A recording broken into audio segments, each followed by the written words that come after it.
एक रात उर्मिला अपने कमरे में अपने बच्चे के साथ सो रही होती है। अचानक उसके खिड़की से एक पक्षी टकराकर मर जाता है। ये घटना अपने आप में असामान्य थी। पक्षी टकराते ही उर्मिला की नींद खुल जाती है और जब वह लाइट जलाकर देखती है तो डर से चीखने लगती है, क्योंकि उस कमरे की खिड़की से एक पक्षी फंसा हुआ था और उसके शरीर से खून की बूंदें फर्श पर गिर रही थी। नजारा इतना भयावह था कि वह अपने बच्चे को उठाना नहीं चाहती थी, लेकिन उर्मिला हिम्मत करके उस पक्षी को खिड़की से बाहर फेंक देती है।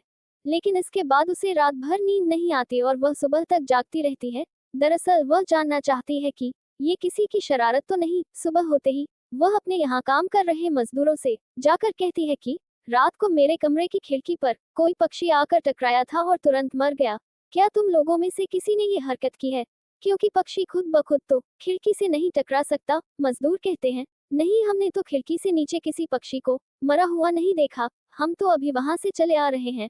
और जब सभी जाकर देखते हैं तो वहां वह पक्षी नहीं होता। उर्मिला घबराने लगती है कि यह क्या, यहाँ तो पक्षी होना चाहिए या कम से कम खून की कुछ बूंदें दिखनी चाहिए, लेकिन यहाँ पर पक्षी का एक पंख तक नहीं पड़ा हुआ। उर्मिला सभी मजदूरों को कहती है कि हवेली में बहुत सी कीमती चीजें और मूर्तियां हैं, संभाल के साफ सफाई करना। मजदूर अपने अपने काम में लग जाते हैं।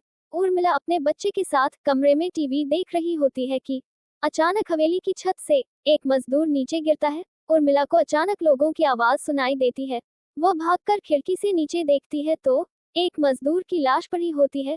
उर्मिला कमरे से नीचे आती है और इसके गिरने का कारण पूछती है। लोगों के जवाब अलग अलग होते हैं। कोई कह रहा होता है कि इसने खुद आत्महत्या की है और कोई कह रहा था कि ये गलती से गिर गया है। सभी के दावे अलग थे, लेकिन उर्मिला को कुछ अनकही बातें सुनाई दे रही थी। उर्मिला के कान में अचानक एक आहट के साथ आवाज आती है, अपने बच्चे को बचा सकती है तो बचा ले। उर्मिला ये वाक्य सुनते ही अपने कमरे की तरफ भागने लगती है, क्योंकि कमरे में उसका बच्चा अकेला टीवी देख रहा होता है। जैसे ही उर्मिला कमरे में पहुंचती है तो उसका बेटा खिड़की से कूदने वाला ही होता है कि उर्मिला उसका पैर पकड़ लेती है और वह खिड़की से लटक जाता है। उर्मिला पूरी ताकत से उसे